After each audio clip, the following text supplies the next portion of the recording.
Matagal na itong pirmado, Mateo. 3 taon na. Hinihintay ko na lang ang pagkakataong tuluyan ng itapon ang basurang yan sa labas ng pamamahay na ito. Ang boses ni Corazon ay kasing talas ng bubog, malamig, at walang bahid ng pag-aalinlangan. Sa likod ng bahagyang nakabukas na pinto ng library, napatigil si Serafina. Ang kanyang mga kamay, na nooy nanginginig sa labis na kagalakan, ay biglang nanigas. Sa pagitan ng kanyang mga daliri, mahigpit niyang hinahawakan ang isang maliit na puting stick, isang pregnancy test na nagpapakita ng 2 pulang guhit. Pagkatapos ng 15 taon ng paghihintay, ng mga panalangin dinilig ng luha, sa wakas ay biniyayaan siya ng himala. Ngunit ang himalang iyon ay tila biglang naging abo sa kanyang mga palad. Sa loob ng silid, narinig niya ang buntong hininga ng kanyang asawa. Ang lalaking pinaglaanan niya ng bawat segundo ng kanyang buhay sa loob ng 15 taon. Alam ko, Ma, hindi ko naman nakalimutan, pero kailangan nating mag-ingat. Malaki ang papel ni Serafina sa imahe ko bilang isang matinong family man sa harap ng mga board members. Kapag maayos na ang lahat sa kumpanya, ilalabas ko na ang dokumentong yan. Ilang taon mo pa ba siyang balak panatilihin dito? She is a liability, Mateo. Hindi siya nakapagbibigay sa iyo ng anak at wala siyang dalang kahit anong yaman sa pamilyang ito. She is just a placeholder. Pagpapatuloy ni Corazon, ang bawat salita ay tila isang latay sa pagkatao ni Serafina. Napatingin si Serafina sa paligid ng mansyong itinuring niyang tahanan. Sa dining table na nasa malayo, nakahain ang mga paboritong pagkain ni Mateo. May mga kandila, mamahaling alak, at isang buke ng mga bulaklak na siya mismo ang nag-ayos para sa kanilang ika-15 anibersaryo. Buong hapon siyang nagluto, tiniis ang init ng kusina at ang pagod ng katawan. Lahat para lamang makita ang nangiti sa labi ng asawa. Ngunit ang nangiting iyon pala ay isang maskara lamang na nakatakdang tanggalin. Dahan-dahang binitawan ni Serafina ang pregnancy test. Hindi ito lumikha ng anumang ingay nang lumapag sa makapal na karpet. Ngunit sa kanyang pandinig, ang pagbagsak na yon ay kasing lakas ng isang mundong nagkakapira-piraso. Ang hangin sa kanyang paligid ay tila naging malapot at mahirap langhapin. Ang kanyang lalamunan ay nanikip, tuyot na tuyot, at ang bawat tibok ng kanyang puso ay naging isang masakit na paalala ng kanyang kamangmangan.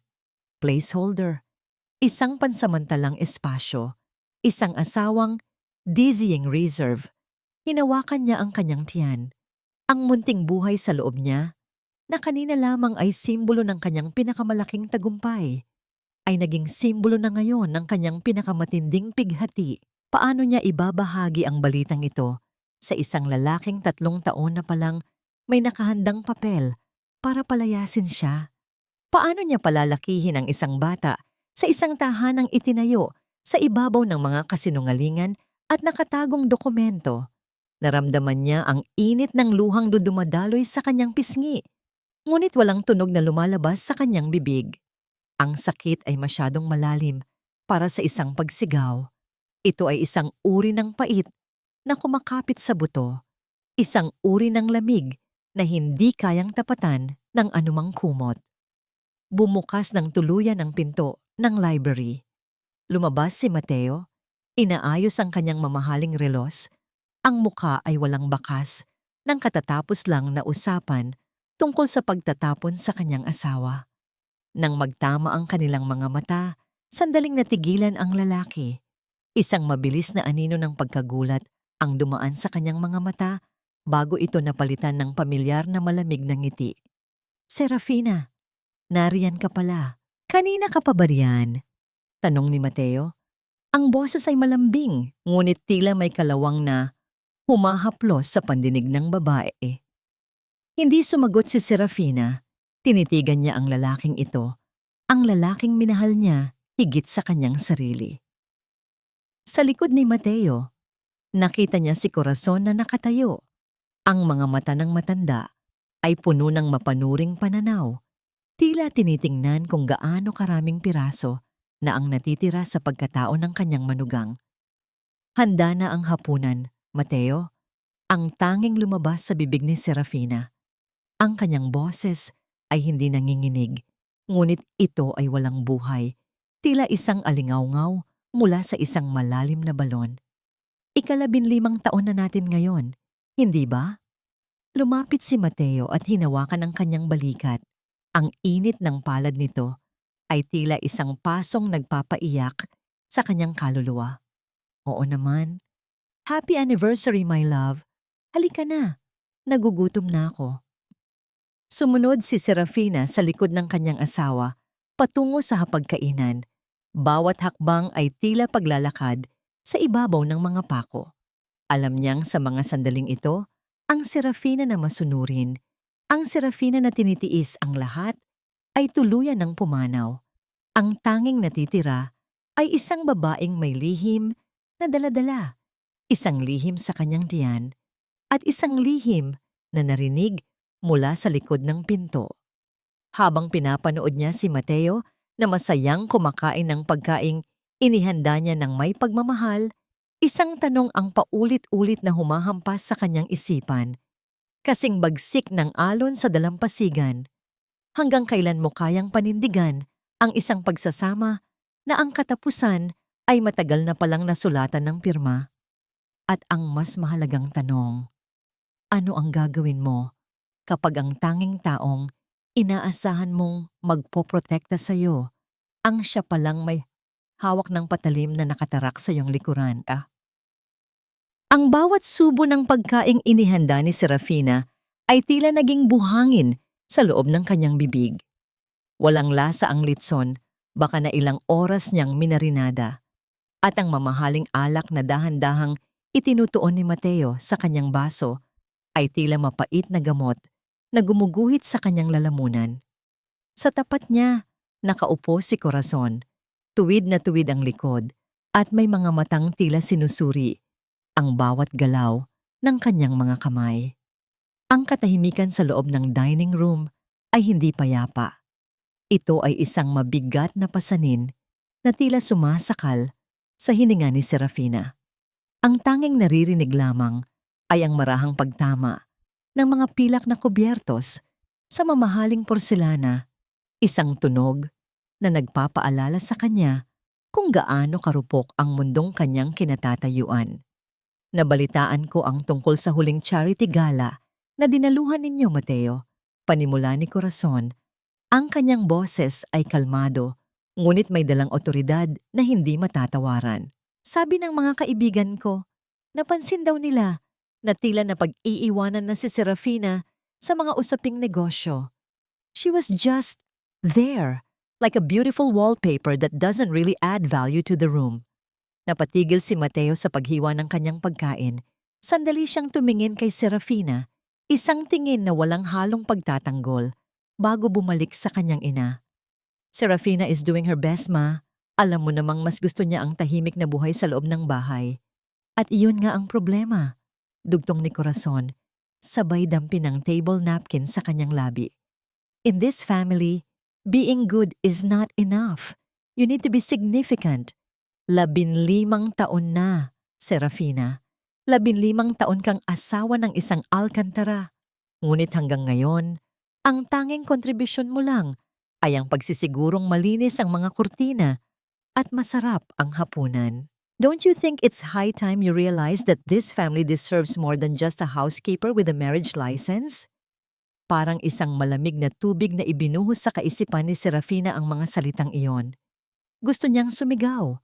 Gusto niyang ilabas ang pregnancy test mula sa kanyang bulsa at isampal sa kanila ang katotohanang may daladala siyang buhay, isang Alcantara na 15 taon nilang hiniling. Ngunit naaalala niya ang usapan sa library.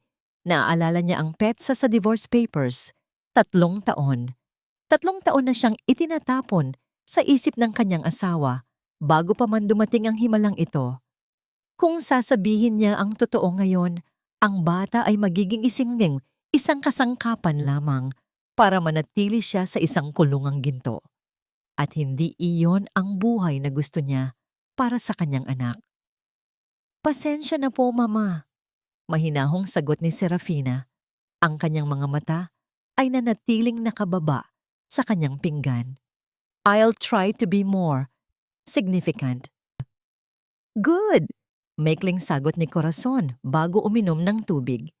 Matapos ang hapunan, niyaya ni Mateo si Serafina sa kanyang home office. Ang bawat hakbang ni Serafina, paakyat ng hagdan, ay tila may kasamang mabigat na tanikala. Nang makapasok sila, sinarado ni Mateo ang pinto at humarap sa kanya nang may malambot na ekspresyon. Ang parehong ekspresyon na dati ay nagpapalunod kay Serafina sa pag-ibig, ngunit ngayon ay nagpapanginig sa kanya sa takot. Serafina, I need a favor, sabi ni Mateo habang kumukuha ng ilang mga papeles mula sa kanyang desk. The company is going through some expansion. We're securing a big loan, and as my wife, the bank needs your signature as a co-guarantor. It's just a formality, a sign of our unified front as a couple, especially since it's our anniversary. Inilapag ni Mateo ang mga dokumento sa harap ni Serafina. Isang mamahaling ballpen ang iniabot nito sa kanya. Ang mga mata ni Mateo ay puno ng pag-asa, o marahil ay isang maingat na pagkukunwari. Tumingin si Serafina sa mga papel. Nakita niya ang kanyang pangalan sa tabi ng pangalan ni Mateo. Isang unified front, isang pagkakaisa sa gitna ng isang lihim na paghihiwalay. Sa kabilang silid, alam niyang nandoon ang divorce papers na pirmado na ni Mateo. Naghihintay lamang ng tamang panahon at ngayon, hinihingi ng asawa niya ang kanyang pirma para sa isang utang na bilyon ng halaga. Naramdaman ni Serafina ang marahang sipa sa loob ng kanyang tiyan o baka imahinasyon lang niya dahil sa tindi ng kaba. Ngunit sa sandaling iyon, tila narinig niya ang babala ng kanyang sariling konsensya. Is this safe, Mateo? Tanong niya. Ang kanyang boses ay bahagyang nanginig. Hinawakan ni Mateo ang kanyang kamay. Ang init nito ay tila isang panlilinlang. Of course, my love. Don't you trust me? Pagkatapos nito, baka pwede na tayong magbakasyon. Just the dalawa of us. Malayo sa pressure ni Mama. Isang bakasyon. Isang pangako ng kaligayahan habang ang kutsilyo ay nakatapat na sa kanyang leeg. Dahan-dahang hinawakan ni Serafina ang ballpen. Ang dulo nito ay tumama sa papel. Lumilikha ng isang maliit na batik ng tinta na tila isang itim na luha. Tumingin siya kay Mateo. Naghahanap ng kahit katiting na pag-aalinlangan o pagsisisi sa mga mata nito. Ngunit wala siyang nakita, kundi ang pagnanais na makuha ang gusto nito. Pirmahan mo na, Serafina. Bulong ni Mateo. Ang kanyang mukha ay inilapit sa mukha ng asawa para sa ating future. Ang future na tinutukoy ni Mateo ay isang bukas na wala siya sa tabi nito. Isang bukas kung saan siya ay baon sa utang habang si Mateo ay malayang nagsisimula ng bagong buhay. Dahan-dahang iginalaw ni Serafina ang kanyang kamay, hindi para pirmahan ang dokumento, kundi para itulak ito ng bahagya palayo. Medyo sumasakit ang ulo ko, Mateo. Pwede bang bukas na lang? Gusto ko munang magpahinga. Nagbago ang timpla ng mukha ni Mateo. Ang tamis ng kanyang ngiti ay biglang naging matigas. Kailangan ito ng bangko bukas ng umaga, Serafina. Don't be difficult. Isang pirma lang ito. Sa sandaling iyon, ang pintuan ng opisina ay bumukas ng walang katok. Nakatayo roon si Corazon. Ang kanyang mukha ay madilim at puno ng pagkainip. Hindi pa ba tapos? Ang tagal naman yata ng isang simpleng pirma para sa isang asawang matulungin. Naramdaman ni Serafina ang kuta ng mga alkantara na dahan-dahang sumasara sa paligid niya. Ang bigat ng tingin ni Corazon ay tila isang pisikal na bagay na dumadagan sa balikat ni Serafina. Sa loob ng opisina, ang hangin ay puno ng hindi masabing banta. Ang ballpen sa kanyang kamay ay naging kasing bigat ng isang kadena. Alam ni Serafina na sa oras na ilapat niya ang kanyang pirma sa loan guarantee na yon, tatalian niya ang kanyang sarili sa isang bangungot na wala siyang takas, isang utang na hindi kanya, para sa isang asawang hindi na kanya. Dahan-dahan, ibinaba ni Serafina ang panulat sa ibabaw ng mesa. Ang tunog ng paglapat nito sa kahoy ay mahina, ngunit tiyak. Masama talaga ang pakiramdam ko, Mateo. Bulong niya. Ang kanyang boses ay nanginginig, hindi dahil sa sakit kundi sa pinipigilang galit at takot. Hinawakan niya ang kanyang sentido, umaarte na tila hihimatayin anumang oras. Nahihilo ako. Hindi ko kayang basahin ng maayos ang mga letra. I think I need to lie down. Kung pipirma ako ngayon, baka magkamali lang ako. Bumakas ang inis sa mukha ni Corazon. Akma sana itong magsalita ng masakit, ngunit mabilis na humarang si Mateo. Marahil ay natakot siya na kung pipilitin pa nila si Serafina, baka tuluyan itong bumigay at hindi na mapakinabangan. Sige, sige, buntong hininga ni Mateo, bagaman halata sa kanyang mga mata ang pagkadismaya. Magpahinga ka na. But first thing tomorrow morning, Serafina, before breakfast, kailangan nating itong matapos. Tumango lamang si Serafina, isang pangakong walang laman. Tumalikod siya at naglakad palabas ng opisina. Hindi niya nilingon ang mag-ina. Alam niyang sa sandaling isarado niya ang pinto. Mag-uumpisa na naman silang magplano kung paano siya gagamitin hanggang sa wala nang matira. Pagpasok niya sa kanilang kwarto, ang silid na saksi sa 15 taon ng kanyang pagiging asawa, naramdaman ni Serafina ang matinding lamig. Dati, ang silid na ito ay santuwaryo. Ngayon, ito ay isa na lamang magandang kulungan. Mabilis niyang nilock ang pinto. Ang kanyang puso ay tumitibok ng mabilis. Tila isang tambol na nagbabadya ng digmaan. Wala nang bukas ng umaga. Para sa kanya at sa batang nasa sinapupunan niya, ang bukas ay dapat magsimula ngayon, malayo sa lugar na ito. Kinuha niya ang isang lumang maleta mula sa ilalim ng cabinet, hindi ang mga mamahaling Louis Vuitton na regalo ni Mateo na pangkonsuelo, kundi ang simpleng maleta na dala niya noong una siyang tumapak sa bahay na ito bilang isang mahiyain na nobya. Nagsimula siyang mag-impake, hindi siya kumuha ng marami. Ilang komportableng damit, ang kanyang mga personal na dokumento at ang kaunting ipon na itinago niya sa loob ng isang lumang libro, ang Noli Me Tangere. Iyon lang ang perang meron siya. Barya kung ikukumpara sa yaman ng mga Alcantara, ngunit ito ay malinis. Ito ay kanya. Habang nagtutupi ng damit, napadako ang kanyang tingin sa maliit na altar sa sulok ng kwarto. Ang imahe ng Santo Niño ay nakatingin sa kanya nang may awa. Lumapit si Serafina, lumuhod at saglit na pumikit. Bigyan niyo po ako ng lakas, usal niya. Hindi para sa akin, kundi para sa anak ko. Iligtas niyo kami sa kasinungalingan ng pamilyang ito. Tumayo siya at nagtungo sa bedside table ni Mateo. Alam niya kung saan nakatago ang duplicate key ng drawer, kung saan nakita niya ang divorce papers kanina bago ang hapunan. Nanginginig ang kanyang mga kamay nang buksan niya ito. Naroon ang dokumento, ang papel na 3 taon nang naghihintay, ang papel na nagsasabing siya ay sobra at walang halaga. Kinuha niya ang divorce papers. Sa tabi nito, inilagay niya ang loan guarantee na hindi niya pinirmahan. Umupo siya sa harap ng vanity mirror. Sa ilalim ng madilim na ilaw ng lampshade, kinuha niya ang parehong ballpen na ginamit niya kanina sa opisina. Huminga siya ng malalim. Sa loan guarantee, walang pirma.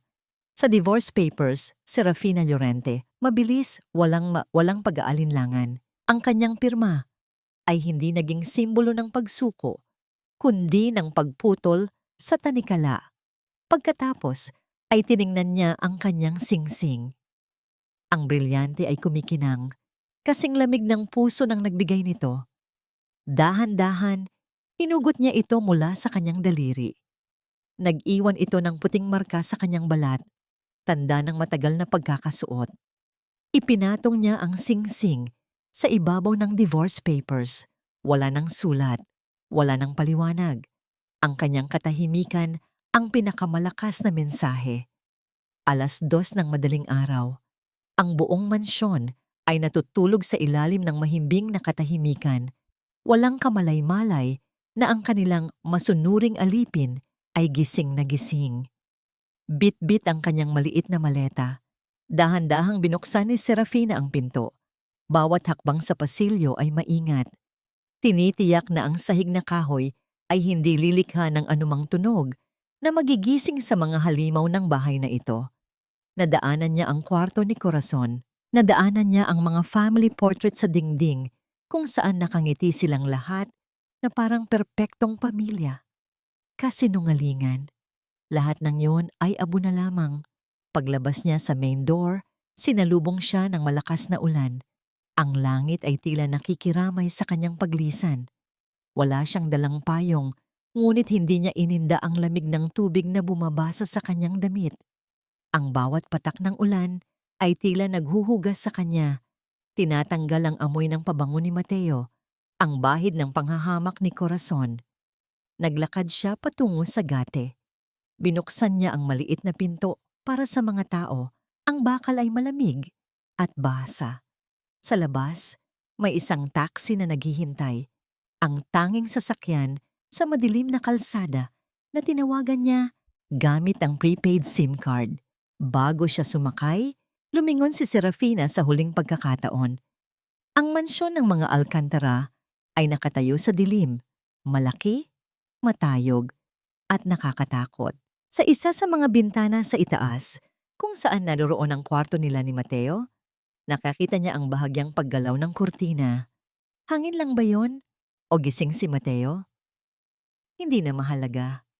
Pumasok si Serafina sa taxi. Ang amoy ng lumang leather at air freshener ng sasakyan ay mas mabango pa kaysa sa mamahaling aroma ng bahay na kanyang iniwan. Sa pier po, Manong, sabi ni Serafina, ang kanyang boses ay basag ngunit buo ang loob. Sa pinakamabilis na biyahe paalis ng Maynila, umandar ang sasakyan palayo sa buhay na akala niya ay habambuhay na niyang kapalaran.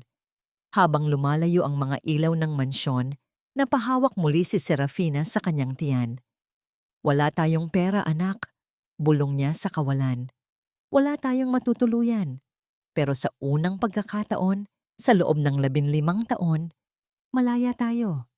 Ngunit hindi alam ni Serafina na sa pag-alis niyang ito, isang bagong unos ang nabubuo sa isip ni Mateo. Isang unos na hindi papayag na ang kanyang asset ay mawala ng ganun na lang. Ang init ng araw sa pantalan ng Cebu ay tila isang mabigat na kumot na dumadagan sa balikat ni Serafina. Iba ito sa air-conditioned na lamig ng mansyon sa Quezon City na nakasanayan niya sa loob ng 15 taon. Dito, ang hangin ay may dalang amoy ng dagat, krudo ng barko, at pinaghalong pawis ng libu-libong pasahero na nagmamadaling makauwi. Maingay, magulo, at nakakahilo. Hila-hila ang kanyang nag-iisang maleta, nakipagsiksikan si Serafina sa dami ng tao. Ang kanyang mamahaling blusa ay gusot na at ang kanyang mga paa na sanay sa malambot na carpet ay nananakit na sa loob ng kanyang sapatos. Bawat hakbang ay may kasamang takot. Wala siyang kilala dito. Wala siyang plano. Ang tanging dala niya ay ang kanyang pangalan na sa ngayon ay gusto na niyang kalimutan at ang buhay na pumipintig sa kanyang sinapupunan. Lumabas siya ng terminal at sinalubong ng ingay ng mga taxi driver at dispatcher na nag-aagawan ng pasahero.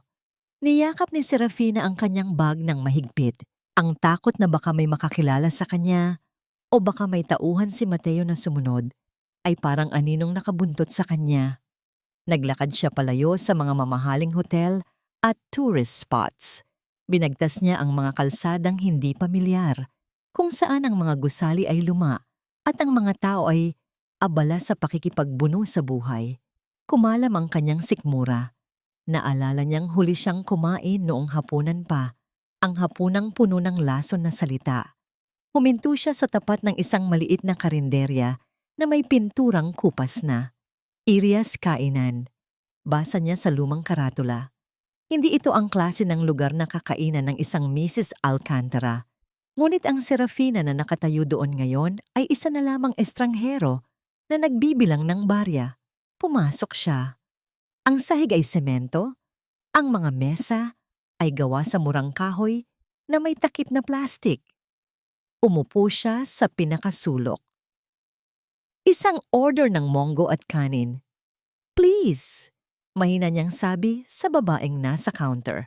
Binuksan ni Serafina ang kanyang pitaka. Binilang niya ang natitirang pera. Kung titipirin niya ito, aabot ito ng 2 linggo sa murang matutuluyan. Pero paano ang check-up ng bata? Paano ang mga gamot? Ang bigat ng realidad ay biglang bumagsak sa kanya. Napaluha siya, hindi dahil sa gutom, kundi sa hiya sa sarili. Mula sa pagiging donya, heto siya ngayon. Umiiyak sa harap ng isang mangkok ng monggo.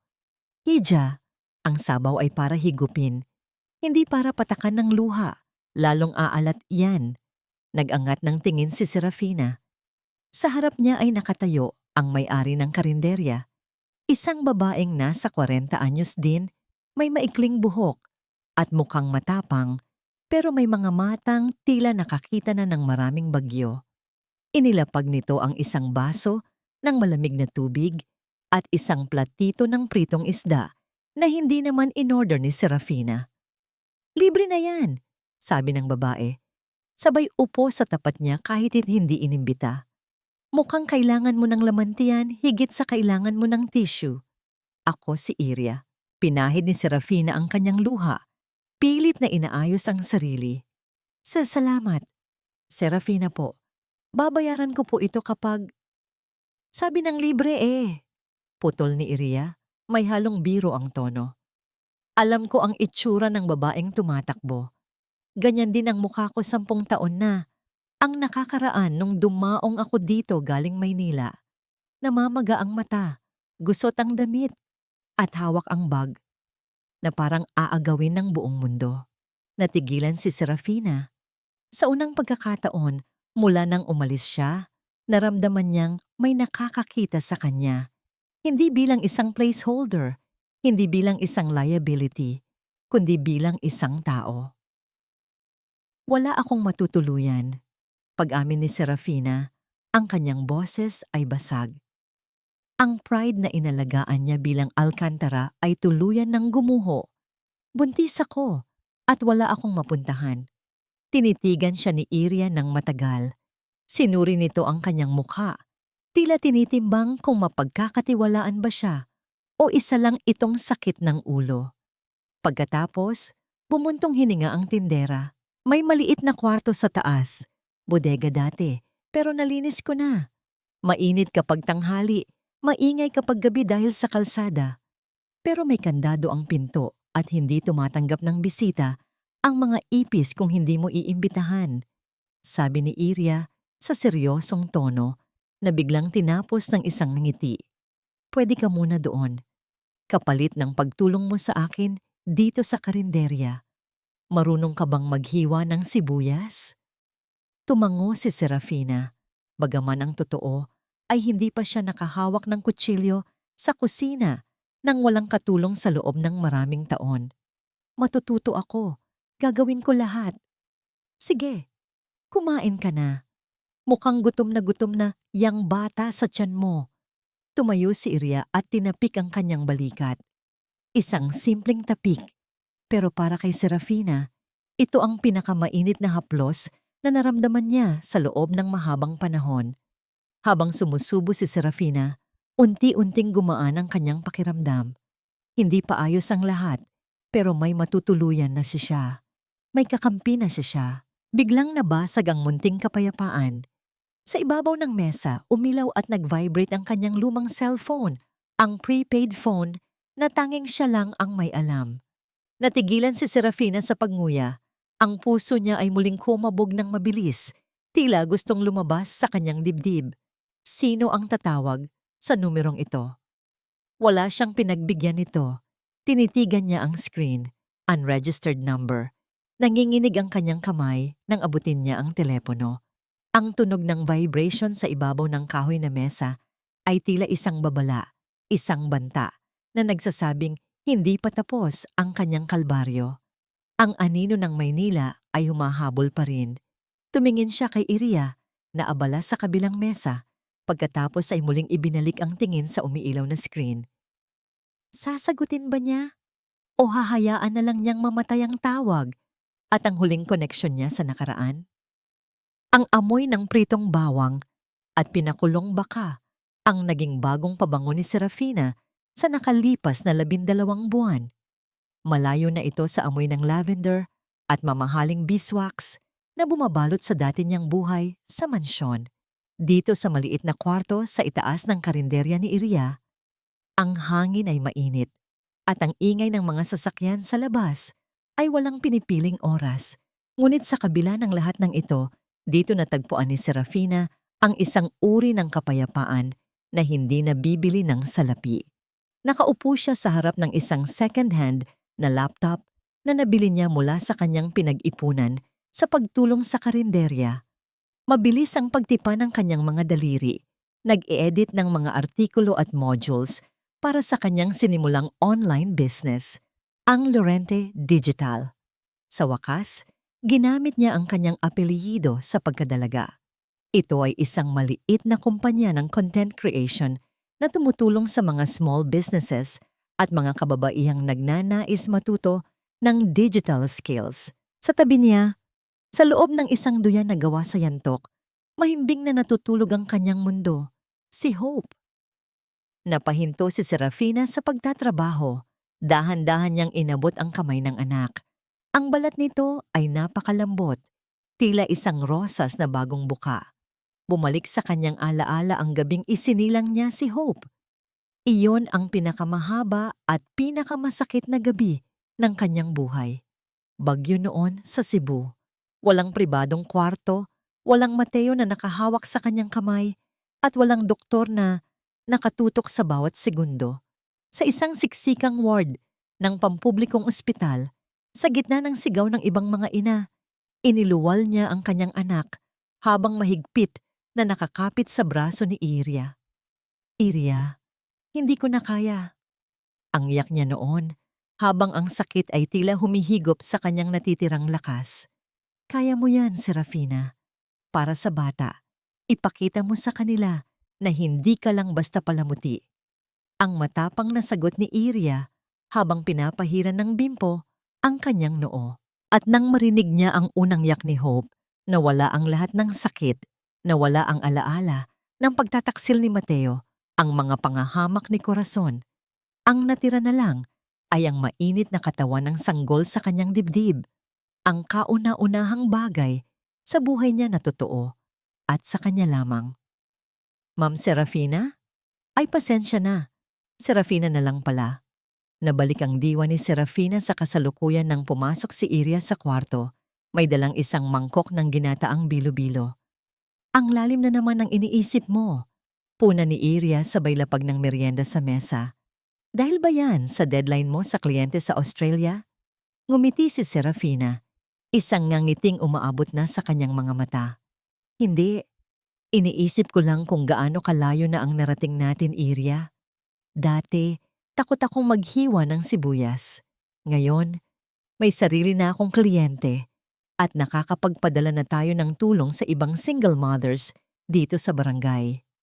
Umupo si Iria sa tabi niya at sumulyap sa natutulog na bata. Si Hope ang swerte mo at ang tapang mo rin. Alam mo, nung tumawag yung unknown number na yun sa peer nung unang dating mo, akala ko sasagutin mo at babalik ka na sa Maynila. Pero pinatay mo ang telepono at bumili ka ng bagong SIM card.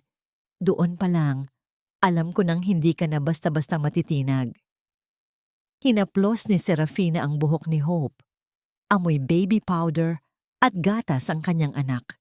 Isang amoy na nagbibigay sa kanya ng lakas na higit pa sa kayang ibigay ng anumang yaman. Kailangan kong maging matapang, Iria. Hindi na ako pwedeng maging spare tire lang. Ako na ang manibela ng buhay namin ng anak ko.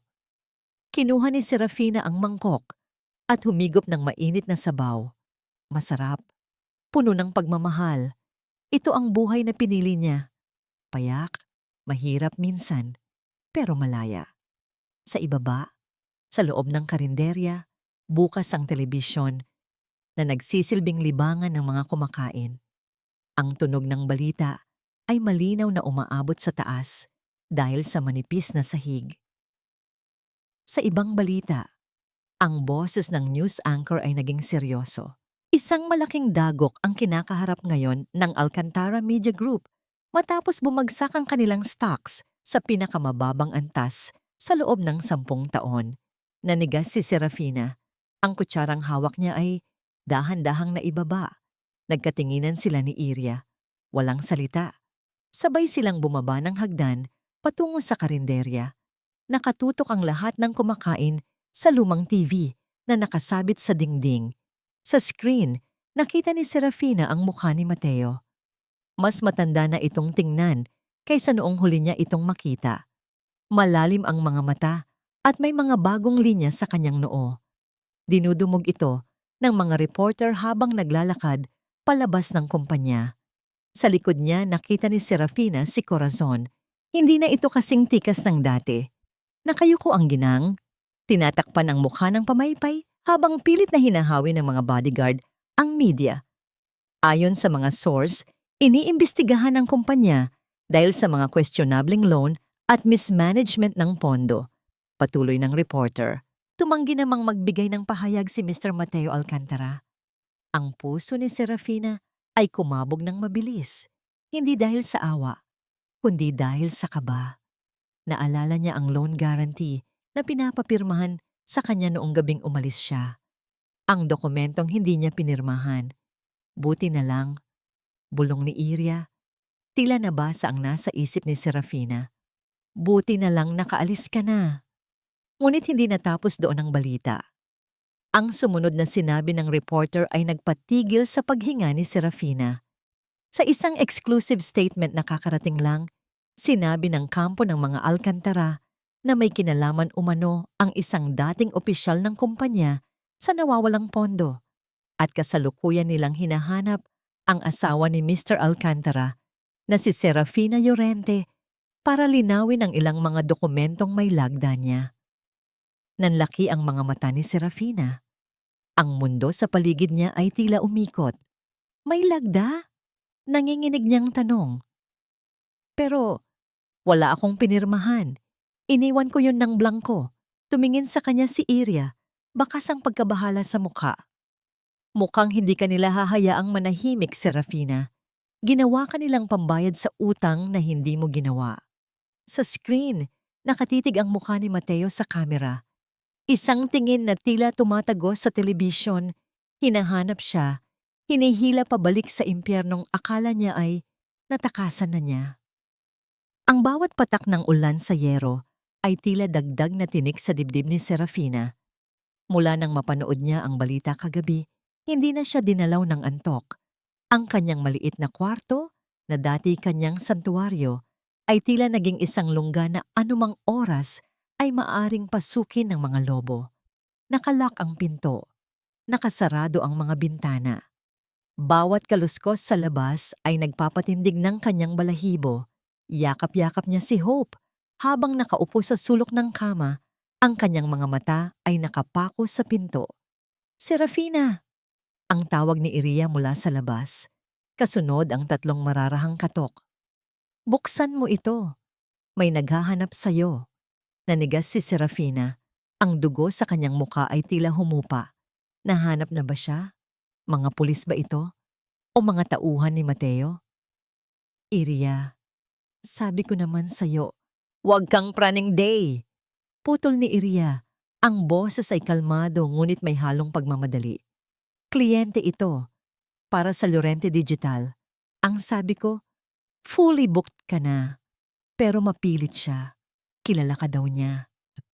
Kilala si siya? Mas lalong kinabahan si Serafina. Ngunit alam niyang hindi siya habambuhay na makapagtatago sa loob ng kwartong ito. Huminga siya ng malalim, inayos ang kumot ni Hope, at dahan-dahang pinihit ang seradura ng pinto. Ang bawat ikot ng kandado ay tila umaalingaw-ngaw sa kanyang dibdib. Pagbukas ng pinto, bumungad sa kanya ang isang lalaking nakatayo sa pasilyo. Hindi ito pulis. Hindi rin ito isa sa mga bodyguard na laging nakapaligid kay Mateo noon. Nakasuot ito ng simpleng puting polo shirt na may bahid ng ulan sa balikat, maong na pantalon, at isang pares ng salamin na bahagyang lumabo dahil sa humidity. May hawak itong isang brown envelope na mahigpit na nakayakap sa kanyang dibdib. Tila ba pinoprotektahan niya ito mula sa anumang panganib? Tinitigan siya ng lalaki. May gulat sa mga mata nito. Ngunit mabilis iyong napalitan ng isang emosyon na hindi mabasa ni Serafina. Pagkamangha, awa, o lungkot. Serafina, ang boses ng lalaki ay malalim at pamilyar. Parang isang lumang kanta na matagal nang hindi naririnig. Serafina Llorente? Akmang isasara ni Serafina ang pinto sa takot. Ngunit mabilis na nagsalita ang lalaki. Ako ito, Fina. Si Ramon. Ramon Quiñones. 4th year journalism. Yung laging nanghihiram ng notes sa'yo sa history class. Natigilan si Serafina. Ramon? Ang tahimik na lalaking laging nakaupo sa likuran ng klase noon? Ang lalaking madalas niyang abutan ng sandwich dahil laging nagtitipid para sa tuition? Ramon? Halos pabulong na tanong ni Serafina. Binuksan niya ng mas maluwag ang pinto. Ang lalaking nasa harap niya ay malayo na, sa payat na estudyanteng kilala niya. Mas matikas na ito ngayon, may bahid ng otoridad ang tindig. Ngunit ang mga mata sa likod ng salamin ay nanatiling mabait at tapat. Pwede ba tayong mag-usap? Tanong ni Ramon. Sumulyap siya sa hagdanan kung saan nakaabang si Iria na may hawak na sandok, handang umatake kung kinakailangan. Tungkol ito sa Llorente Digital at sa Alcantara Media. Pinapasok ni Serafina si Ramon. Umupo sila sa maliit na mesa sa loob ng kwarto. Naglagay si Iria ng 2 tasang kape, ngunit nanatiling nakatayo sa may pintuan, binabantayan ang bawat galaw ng bisita. Ikaw ang kliyente? Tanong ni Serafina. Ang kanyang mga kamay ay magkikop sa kanyang kandungan upang itago ang panginginig nito. Yung nagpagawa ng audit content para sa isang anonymous firm? Tumango si Ramon. Inilapag niya ang kanyang salamin sa mesa at pinunasan ito gamit ang dulo ng kanyang polo. Oo, hinanap ko ang pinakamagaling na content creator sa Cebu para sa data visualization. I didn't know it was you, Fina, until I saw the invoice name, Llorente. Tumingin si Ramon sa paligid ng maliit na kwarto, sa duyan kung saan natutulog si Hope, at sa mga nakatambak na papeles sa mesa. Isang paitang gumuhit sa kanyang muka. Akala ko nasa tuktok ka na ng mundo kasama ni Mateo. Pero heto ka. Iniwan ko na ang mundong yon, Ramon. Matigas na sagot ni Serafina. At wala akong balak bumalik. Kaya kung ipinadala ka ni Mateo para... Hindi ako tauhan ni Mateo. Mabilis na putol ni Ramon. Ang kanyang tono ay naging seryoso at propesyonal. Ako ang external auditor na kinuha ng board members ng Alcantara Media para imbestigahan ang nawawalang pondo. Independent ako, Fina. Wala akong kinikilingan. Bumilis ang tibok ng puso ni Serafina. Auditor. Si Ramon ang naghahalongkat ng baho ng kumpanya. Kung ganoon, alam mong wala akong kinalaman dyan. Giit ni Serafina. Tumataas ang boses. 1 taon na akong wala sa Maynila. Paano ako magnanakaw? Bumuntong hininga si Ramon. Dahan-dahan niyang binuksan ang brown envelope na dala niya. Humugot siya ng isang dokumento at inilapag ito sa harap ni Serafina. Alam ko yan, Fina. Alam kong imposible. Pero ang mga papel, nagsasabi sila ng ibang kwento. Tinuro ni Ramon ang ibabang bahagi ng pahina. Nanlaki ang mga mata ni Serafina. Pakiramdam niya ay binuhusan siya ng yelo. Doon, sa itim na tinta, ay ang kanyang pirma, Serafina L. Alcantara. Ang mga kurba ng letrang S, ang loop sa letrang I. Perpekto. Walang pinagkaiba sa paraan ng pagpirma niya. Kung siya mismo ang titingin, iisipin niyang siya ang pumirma nito. Isang loan release form ito, paliwanag ni Ramon sa mahinahong boses. Nagkakahalaga ng 50 milyong piso. Inilabas ang pera 2 linggo na ang nakararaan. At ayon sa dokumentong ito, ikaw ang tumanggap at nag-authorize sa transfer papunta sa isang offshore account. Hindi. Nanginginig na sabi ni Serafina. Hinawakan niya ang papel. Tila inaasahang maglalaho ito. Hindi akin to. Nandito ako sa Cebu. Kasama ko si Iria. Paano ko pipirmahan to? Naniniwala ako sa'yo. Madiing sabi ni Ramon. Hinawakan niya ang gilid ng mesa.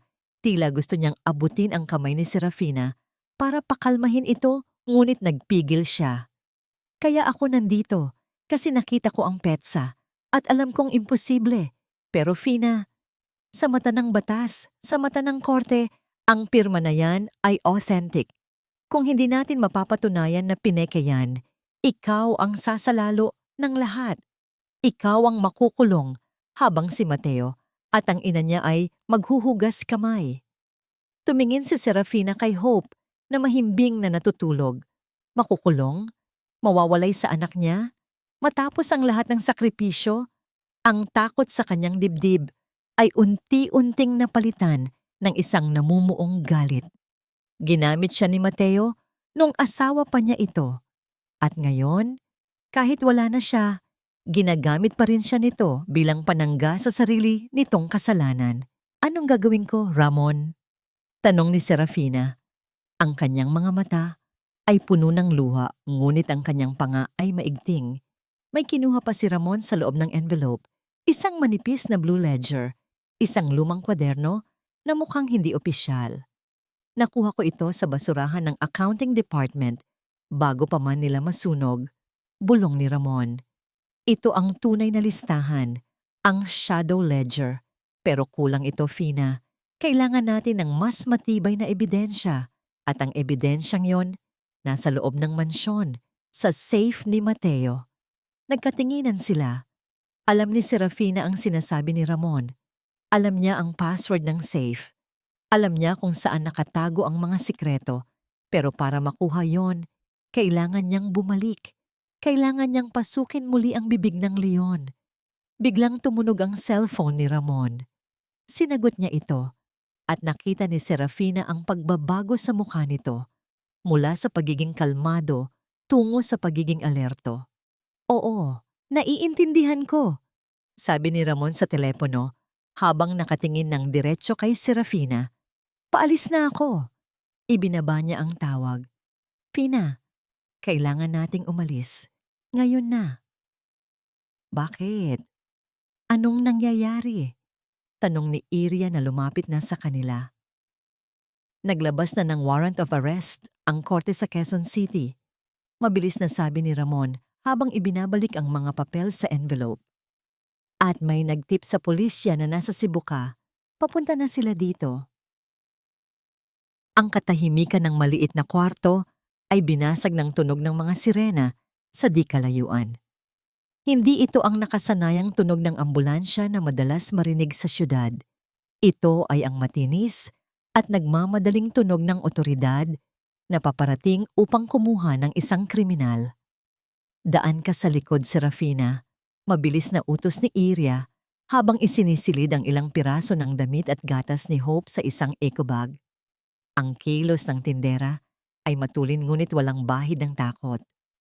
Harangin ko sila sa harap. Sasabihin kong walang Serafina dito. Ide-delay ko sila. Pero Iria, baka ikaw ang mapahamak. Huwag ka nang makulit. Sigaw ni Iria. Ngunit ang kanyang mga mata ay puno ng pag-aalala. May anak kang kailangang protektahan. Alis na. Hinarap ni Ramon si Serafina. Inabot niya ang isang susi. Nakapark ang kotse ko sa kanto ng Alejo Street. Isang itim na Vios. Kulay pula ang keychain. Gamitin mo yon. Magkita tayo sa simbahan ng Simala. Doon, Hindi ka nila basta-basta mapapasok. Go! Walang oras para sa mahabang paalam. Binuhat ni Serafina si Hope na nagising at nagsimulang umungol sa pagkabigla. Isinakbat niya ang bag at sa huling pagkakataon ay sumulyap kay Iria at Ramon, ang 2 taong handang isugal ang kanilang kalayaan para sa kanya. Tumakbo siya palabas ng pinto, pababa sa makipot at madilim na hagdan ng gawa, sa kahoy na tumutunog sa bawat bigat ng kanyang hakbang. Paglabas niya sa likurang pinto ng karinderya, sinalubong siya ng hamog at amoy ng basurang hindi pa nakokolekta. Ang eskinita ay masikip, maputik at halos walang ilaw. Yakap-yakap si Hope. Tumakbo si Serafina. Ang kanyang puso ay kumalabog sa kanyang lalamunan, tila nakikipag-unahan sa papalapit na tunog ng mga sasakyan ng pulis sa harap ng karinderya. Kaliwa, kanan, iwas sa mga nakatambak na kahon. Ang bawat anino ng poste ng kuryente ay tila nagiging hugis ng pulis. Ang bawat kaluskos ng daga sa kanal ay nagpapatalon sa kanyang kaba. Narating niya ang kanto ng Alejo Street. Nakita niya ang itim na sasakyan ni Ramon sa ilalim ng isang pundit na poste ng ilaw. Ang pag-asa ay tila sumilip sa kanyang dibdib. Konting hakbang na lang, ngunit bago pa man siya makalapit sa kotse, isang malaking SUV na may tinted na salamin ang biglang humarang sa kanyang dadaanan. Ang makina nito ay umuungol ng mahina, tila isang hayop na nag-aabang ng masisila. Napaatras si Serafina. Pulis ba ito? Nahanap na ba siya agad? Bumukas ang pinto ng backseat. Isang pamilyar na sapatos na katad ang tumapak sa maruming aspalto ng Cebu. Sinundan ito ng isang pamilyar na figura, matangkad, amoy mamahaling pabango, at nakasuot ng plansadong coat na tila hindi nababagay sa dumi ng eskinita. Mateo? Bulong ni Serafina. Ang dugo sa kanyang muka ay tuluyang naglaho. Lumabas si Mateo Alcantara sa liwanag. Ang kanyang muka ay puno ng pag-aalala. Ang kanyang mga mata ay nanlalaki sa awa. Isang ekspresyon na kilalang-kilala ni Serafina. Ito ang mukhang ginagamit niya kapag may kailangan siya. Serafina, thank God, nahanap din kita, sabi ni Mateo. Akmang lalapit para yakapin siya. Umatras si Serafina. Mahigpit na niyakap ang anak sa kanyang dibdib. Huwag kang lalapit. Ikaw. Ikaw ang nagpadala ng mga pulis. Tumigil si Mateo. Itinaas ang 2 kamay bilang tanda ng pagsuko. No, Fina. No. Si Mama ang tumawag sa kanila. I tried to stop her. Kaya nga ako nandito.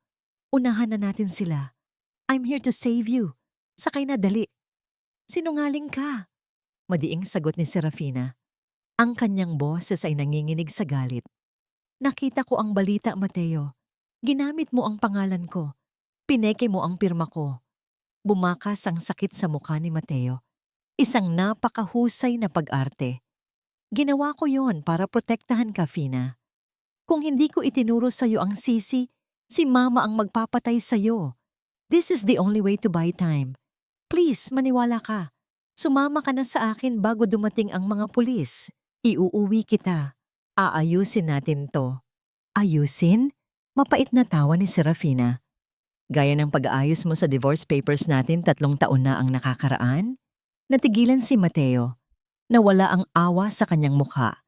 Napalitan ng gulat. Hindi niya alam na alam ni Serafina. Sa gitna ng tensyon, biglang umiyak ng malakas si Hope. Ang iyak ng sanggol ay umaling-awngaw sa tahimik na eskinita. Napatingin si Mateo sa bundle na yakap ni Serafina. Ang kanyang mga mata ay dahan-dahang bumaba mula sa mukha ng asawa patungo sa maliit na kamay na lumalabas sa kumot. May kasama kang bata? Tanong ni Mateo. Ang kanyang boses ay mahina, puno ng pagkalito. Sinubukan ni Serafina na takpan si Hope, ngunit huli na. Lumapit si Mateo, hindi na bilang isang nag-aalalang asawa, kundi bilang isang lalaking nakatuklas ng isang bagay na pag-aari niya. Is that, Fina, Akin ba yan? Wala kang anak dito? Sigaw ni Serafina, humahakbang paatras, habang naririnig na niya ang mga boses ng pulis na papalapit mula sa kabilang kanto. 1 year! Bulong ni Mateo, tila nagko-compute sa kanyang utak. Umalis ka nung anniversary natin. My God, you were pregnant. Tumingin si Mateo kay Serafina. Ang kanyang ekspresyon ay nagbago. Mula sa pagiging desperado, naging madilim at mapagmay-ari ang kanyang mukha. Isang ngiti ang sumilay sa kanyang labi. Ngiting hindi umabot sa mata. May tagapagmana na ako, sabi niya, tila sa sarili lang kausap. This changes everything, Fina. This solves everything. Hindi mo siya makukuha, matigas na sabi ni Serafina. Talaga? Hamon ni Mateo. Iinunuro niya ang direksyon kung saan nanggagaling ang mga sirena. Dahil sa mga oras na ito, may dalawang choice ka lang, my dear wife.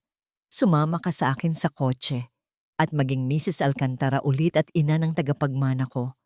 O magpaiwan ka dito, hulihin ng mga pulis, makulong, at hayaang ang DSWD ang magbigay ng bata sa akin dahil ako ang ama at ikaw ang nakakulong na kriminal. Bumukas ang pinto ng kotse sa likuran ni Mateo. Hinihintay siya nito. Sa kabilang dulo ng eskinita, nakita ni Serafina ang ilaw ng flashlight ng mga pulis. Dito! May tao sa likod! Sigaw ng isang boses. Nakatitig si Mateo sa kanya, nakalahad ang kamay, isang paanyaya sa impyerno. Choose, Serafina, your pride or your child. Parang huminto ang mundo ni Serafina. Ang ulan ay bumuhos ng mas malakas. Tinatakpan ng kanyang mga luha ng galit at takot. Ang patibong ay sumara na. At wala siyang lagusan.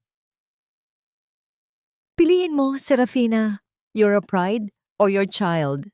Ang tanong ni Mateo ay nakabitin sa hangin, kasabay ng palapit na yabag ng mga pulis. Mahigpit na niyakap ni Serafina si Hope. Naramdaman niya ang munting puso ng anak na tumitibok sa kanyang dibdib, isang ritmong nagsasabing, lumaban ka. Tinitigan ni Serafina ang nakalahad na kamay ng asawa.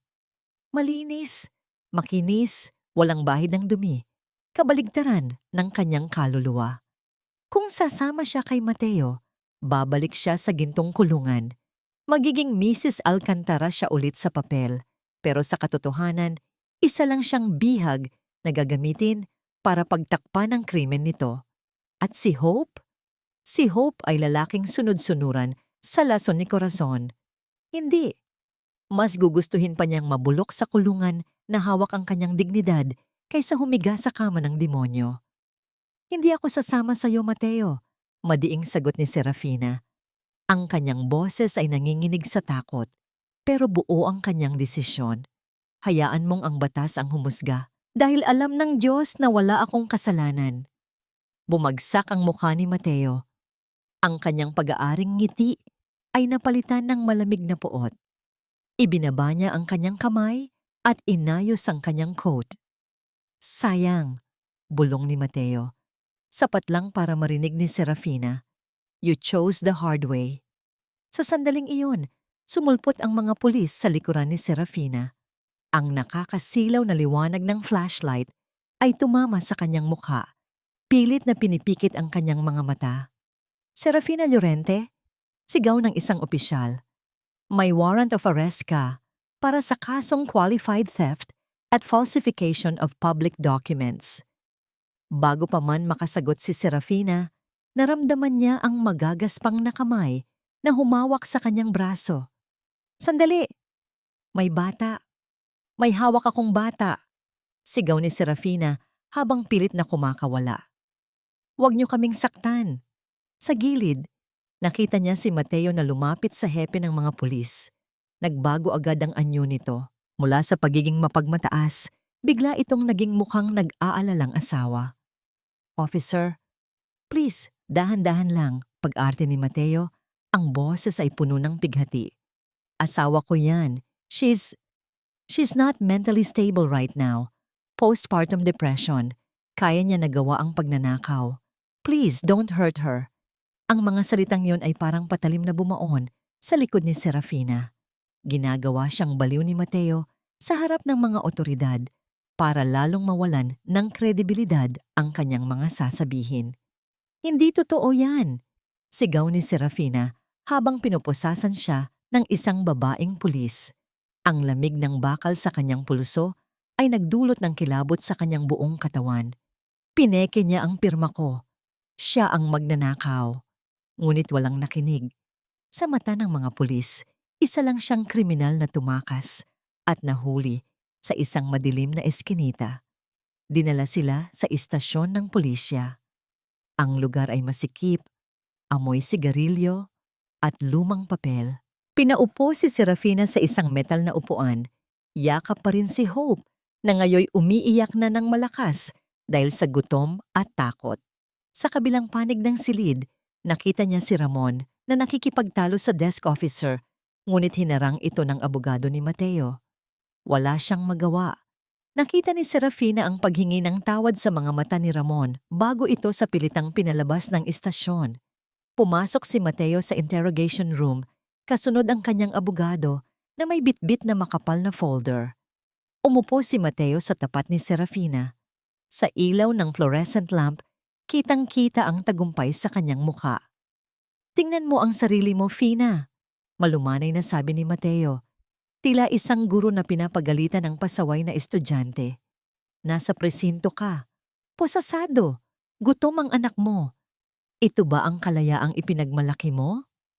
Dahil ito sa kasinungalingan mo, ganti ni Serafina, hiniheli si Hope para tumahan. Lalabas ang totoo sa korte. Korte? Tumawa ng mahina ang abogado ni Mateo. Inilapag nito ang isang dokumento sa mesa. Mrs. Alcantara, ang ebidensya laban sa inyo ay matibay. Bank trails, withdrawal slips, at witnesses na nagsasabing ikaw ang nag-utos. Aabuti ng taon ang lilitis. At habang dinidinig ang kaso, saan pupulutin ang bata? Nanigas si Serafina. Ito ang patibong. Ang kulungan ay hindi lugar para sa isang sanggol. Serafina, dagdag ni Mateo. Tumawag na si Mama sa DSWD. Papunta na ang social worker. Kukunin nila ang bata dahil unfit mother ka. You are under arrest. You have no rights. Hindi. Nanginginig na sabi ni Serafina. Niyakap niya ng mahigpit si Hope. Tila kaya niyang ipasok ulit ang bata sa kanyang sinapupunan para protektahan ito. Hindi niyo siya pwedeng kunin. Ako ang nanay niya. Ako lang ang kilala niya. May paraan para hindi mangyari iyon, sabi ni Mateo. Inilapit niya ang mukha kay Serafina. Pirmahan mo ito. Naglapag si Mateo ng isang bagong papel. Isang affidavit. Akuin mo ang lahat. Bulong ni Mateo. Aminin mong ikaw ang kumuha ng pera dahil sa depression. Sabihin mong wala akong kinalaman. Kapag ginawa mo yon, hindi ko itutuloy ang kaso. Iuurong ko ang demanda. Makakalaya ka. At pwede mong bisitahin ang bata sa mansyon tuwing linggo. Tiningnan ni Serafina ang papel. Gusto ni Mateo na akuin niya ang krimen at ibigay ang custody ng bata kapalit ng kalayaan. Gusto nitong linisin ang pangalan nito gamit ang sakripisyo ni Serafina. Hinding-hindi ko gagawin yan. Lumuluha, ngunit matapang na sagot ni Serafina. Hindi ko ipapamana sa anak ko ang pangalan ng isang magnanakaw para lang malinis ka. Tumigas ang mukha ni Mateo. Tumayo siya at inayos ang kanyang kurbata. Kung gayon, sabi niya sa malamig na boses, magpaalam ka na. Bumukas ang pinto. Pumasok ang isang babaeng social worker, kasama ang 2 pulis. Mrs. Alcantara, sabi ng social worker sa tonong walang emosyon, kailangan po naming kunin ang bata. Ipinag-utos ng korte ang temporary custody sa ama dahil sa inyong kasalukuyang sitwasyon. Ayoko, huwag. Parang awa niyo na, sigaw ni Serafina. Nagkagulo sa maliit na kwarto. Hinawakan ng mga pulis ang braso ni Serafina. Pilit na inagaw ng social worker si Hope mula sa kanyang pagkakayakap. Hope! Anak ko, Huwag! Ang bawat hibla ng pagkatao ni Serafina ay lumalaban. Ang kanyang mga kuko ay bumaon sa uniforme ng pulis. Ang kanyang lalamunan ay napaos sa kasisigaw. Ngunit wala siyang laban sa lakas ng tatlong tao. Naramdaman niya ang dahan-dahang pagkawala ng bigat ni Hope sa kanyang mga bisig. Ang init ng katawan ng sanggol ay napalitan ng hangin. Wah! Ang iyak ni Hope ay puno ng takot. Hinahanap ang kanyang ina. Nakita ni Serafina na ibinigay ng social worker ang umiiyak na sanggol kay Mateo. Kinuha ito ni Mateo nang may pagkailang, halatang hindi sanay humawak ng bata. Shh! Tahan na! Daddy is here! Sabi ni Mateo. Ngunit ang kanyang mga mata ay nakatingin kay Serafina nang may halong panunuya. Ibalik mo siya! Hayop ka, Mateo! Ibalik mo ang anak ko! Kinaladkad ng mga pulis si Serafina pabalik sa selda. Ang tunog ng rehas na bakal na sumara sa kanyang harapan ay kasing lakas ng pagguho ng kanyang mundo. Sa labas ng rehas, nakatayo si Mateo habang karga si Hope. Tinalikuran niya si Serafina at naglakad palabas ng istasyon, dala ang tanging liwanag sa buhay ng kanyang asawa. Naiwan si Serafina sa loob ng madilim at malamig na selda. Ang kanyang mga kamay ay nakakapit sa bakal. Ang kanyang mukha ay basang-basa ng luha. Wala na ang yak ni Hope. Ang tanging naririnig na lang ay ang patak ng ulan sa labas at ang pagdurog ng kanyang puso sa loob. Napaupo siya sa sementadong sahig. Wala na siyang lakas, wala na siyang pag-asa. O meron pa ba? Sa gitna ng kanyang paghagulgol, isang alaala ang bumalik. Ang mukha ni Ramon. Ang sabi nito kanina, bago siya mahuli. Ang ebidensya ay nasa safe ni Mateo. Nasa loob na ng mansyon si Hope. Nasa loob ng mansyon ang ebidensya. Pinahid ni Serafina ang kanyang luha gamit ang likod ng kanyang palad. Ang kanyang mata, na kanina ay puno ng desperasyon, ay nagkaroon ng bagong ningas. Ang ningas ng isang inang wala nang mawawala pa. Kinuha nila ang kanyang anak. Pero binigyan din nila siya ng dahilan para sunugin ang kaharian ng mga Alcantara hanggang sa maging abo. Malamig ang sahig ng selda, ngunit mas malamig ang pakiramdam ng pag-iisa. Sa loob ng magdamag, walang ibang ginawa si Serafina kundi ang tumitig sa pader na semento. Ang kanyang mga mata ay tuyo na sa kakaiyak. Ang bawat minutong lumilipas ay isang minutong wala si Hope sa kanyang mga bisig. Naiisip niya ang anak. Kumain na kaya ito? Umiiyak ba ito ngayon habang hinahanap ang kanyang amoy? Sino ang nagpapatahan sa kanya? Si Corazon ba na may pusong bato o si Mateo na walang alam sa pagiging ama? Ang mga tanong na ito ay parang mga anay na dahan-dahang kumakain sa kanyang katinuan. Pasado 8:00 ng umaga nang marinig niya ang tunog ng mabibigat na susi at ang pagpihit ng kandado ng bakal na rehas. "Llorente, labas na! May nagpiyansa sa'yo!" sabi ng pulis sa walang ganang tono. Dahan-dahang tumayo si Serafina. Ang kanyang mga tuhod ay nanginginig, hindi dahil sa gutom, kundi sa halo-halong emosyon. Paglabas niya sa holding area, sinalubong siya ng isang pamilyar na yakap. Mainit, mahigpit, amoy pritong bawang at sabong panlaba. "Iria," bulong ni Serafina, at doon, muling bumuhos ang kanyang mga luha. "Tahan na, nandito na kami," bulong ni Iria, hinahagod ang kanyang likod. Sa tabi nito ay nakatayo si Ramon, mukhang puyat, gusot ang damit, ngunit matalim ang mga mata. "Pansamantala lang ito, Fina," seryosong sabi ni Ramon habang inaalalayan silang lumabas ng presinto. "Gumawa kami ng paraan para sa bail. Isinala ni Iria ang titulo ng pwesto ng karinderya niya at ginamit ko ang ipon ko. But we bought you time. Ang problema, nasa kanila si Hope." Natigilan si Serafina sa paglalakad. Tumingin siya kay Iria. Ang karinderya ang buhay nito, ang dugo at pawis nito. "Iria, bakit? Paano kung matalo tayo? Mawawala sa iyo ang lahat." Nanginginig na sabi ni Serafina.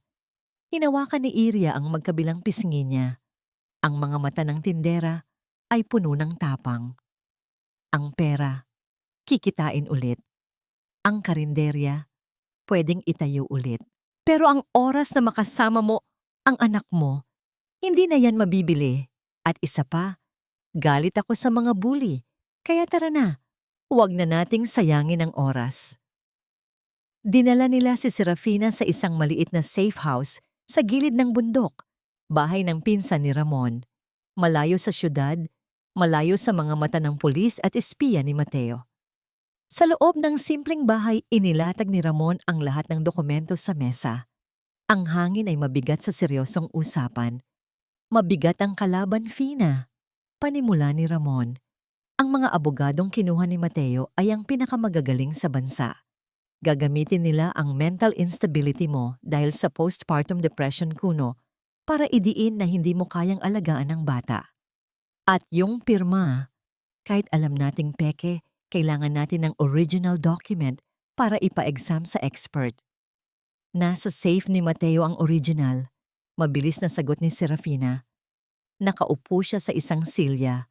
Ang kanyang mga kamay ay mahigpit na nakakuyom. Ang imahe ng pag-iyak ni Hope habang kinukuha ng social worker ay paulit-ulit na nagpe-play sa kanyang utak.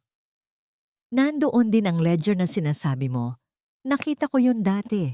Akala ko noon, simpleng notebook lang yon ng mga gastos, pero lagi niyang itinatago kapag pumapasok ako. Pero paano tayo makakapasok sa mansyon?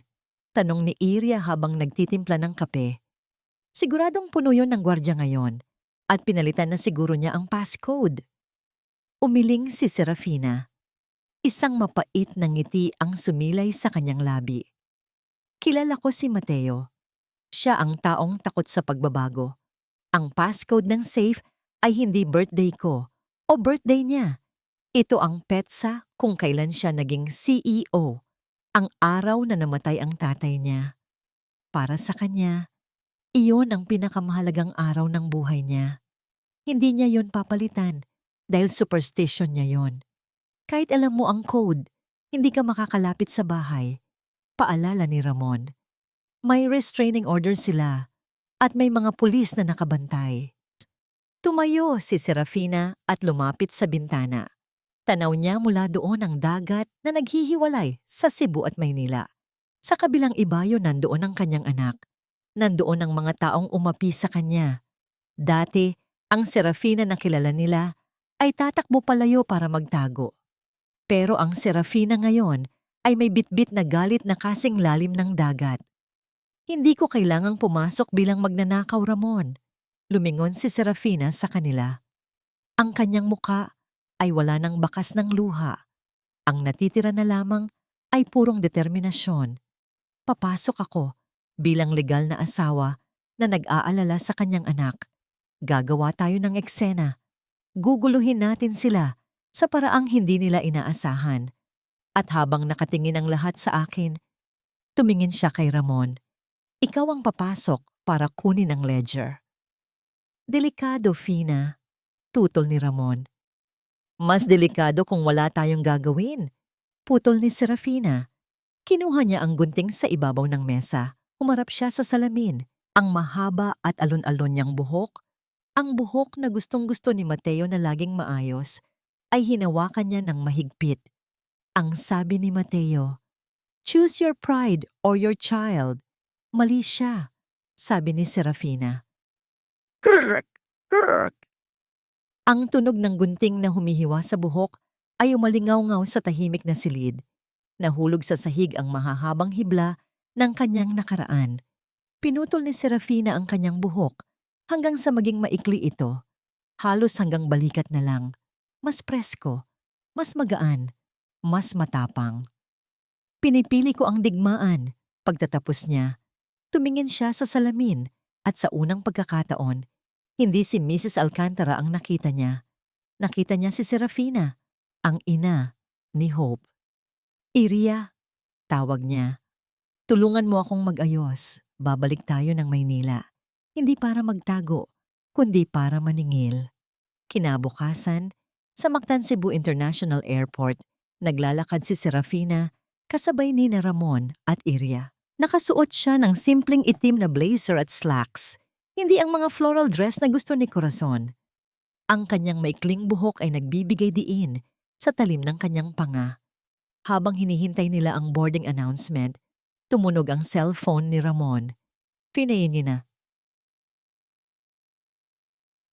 Tawag ni Ramon. Hawak ang telepono. Yung contact ko sa loob ng Alcantara Media, yung sekretarya ni Mateo na tinanggal nila noon, pumayag na siyang makipagkita sa atin. May hawak din siyang ebidensya. Tumango si Serafina. Ang mga piraso ng kanyang sandata ay unti-unti nang nabubuo. Sumakay sila sa eroplano. Habang umaangat ito sa himpapawid, dumungaw si Serafina sa bintana. Nakikita niya ang Cebu na lumiliit sa kanyang paningin, ang lugar na nagkupkop sa kanya noong siya ay durog. Babalik ako, anak, bulong niya sa hangin. At sa pagbabalik ko, sisiguraduhin kong ang mga pader na nagkukulong sayo ay magiging abo. Ang eroplano ay humahataw patungo sa direksyon ng bagyo. Ngunit sa pagkakataong ito, si Serafina na ang bagyo. Malamig ang simoy ng hangin sa loob ng Branch 104 ng Quezon City Regional Trial Court. Ngunit ang pawis sa noon ni Mateo ay patuloy sa pagtulo. Puno ang galeriya. Hindi lamang ito simpleng pagdinig. Ito ay naging isang palabas para sa media dahil sa kasikatan ng pamilyang Alcantara. Ang mga kamera ay bawal sa loob, ngunit ang mga sketch artist ay abala sa pagguhit sa bawat emosyon ng mga tauhan sa dulang ito. Sa unang hanay ng mga upuan, nakaupo si Corazon. Nakasuot siya ng puting bestida na may pearls, isang imahe ng kalinisan at pagiging kagalang-galang. Hawak niya ang isang rosaryo. Ang kanyang mga labi ay gumagalaw sa tahimik na dasal. Tila ba siya ang biktima na humihingi ng katarungan. Sa kabilang banda, sa upuan ng akusado, nakaupo si Serafina. Wala na ang mahaba at alon-alon niyang buhok na dati ipinagmamalaki ni Mateo. Ang kanyang buhok ngayon ay maikli, straight at matalimang gupit na nagpapakita ng kanyang leeg at ng kanyang matapang na panga. Nakasuot siya ng simpleng itim na blazer. Hindi siya yumuyuko. Hindi siya umiiyak. Nakatingin siya ng diretso sa mata ng huwes. Your Honor, panimula ng abogado ni Mateo, si Attorney Gozon, isang lalaking kilala sa pagiging agresibo sa korte. Naglakad ito palapit kay Serafina na nasa witness stand. Ang akusado ay may history ng mental instability matapos manganak. Ito ay kinumpirma ng kanyang sariling asawa. Hindi ba posible na sa kanyang desperasyon at kawalan ng katinuan, pineke niya ang mga dokumento para makakuha ng pera at tumakas? Objection, Your Honor. Walang medical record na nagpapatunay ng sinasabing instability. Sigaw ng abogado ni Serafina, isang public attorney na tinulungan ni Ramon na maghanda. Sustained, Attorney Gozon, magtanong ka base sa ebidensya, hindi sa haka-haka. Saway ng huwes. Ngumisi si Attorney Gozon at humarap muli kay Serafina. Mrs. Alcantara, noong gabi ng inyong anibersaryo, umalis kayo nang walang paalam. Tama? Iniwan ninyo ang inyong asawa at makalipas ang ilang araw, nawala ang 50 milyon sa kumpanya. At ang pirma sa withdrawal slip ay ang inyong pirma. Paano nyo ito ipapaliwanag?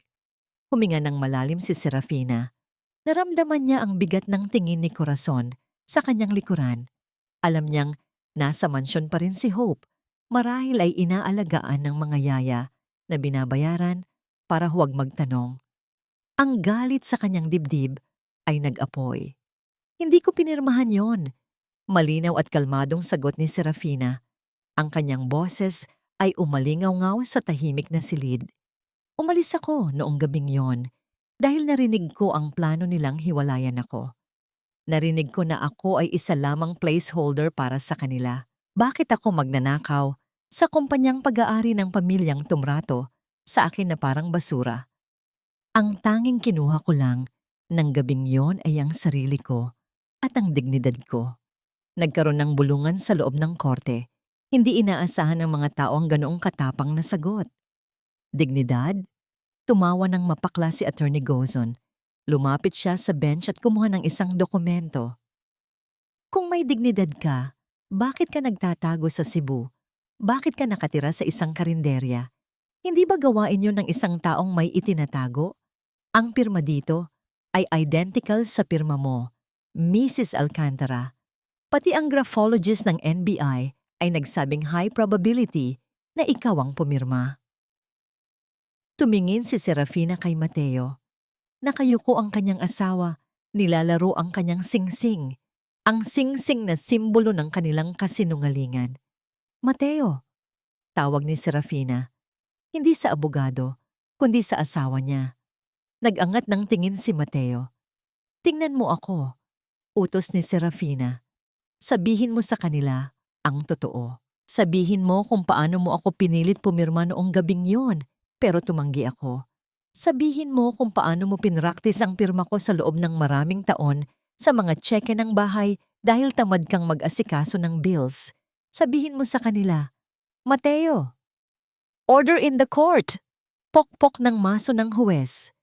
Your Honor, she is harassing the victim! Sigaw ni Attorney Gozon. Sa gitna ng kaguluhan, pasimpleng tumingin si Serafina sa likurang bahagi ng korte.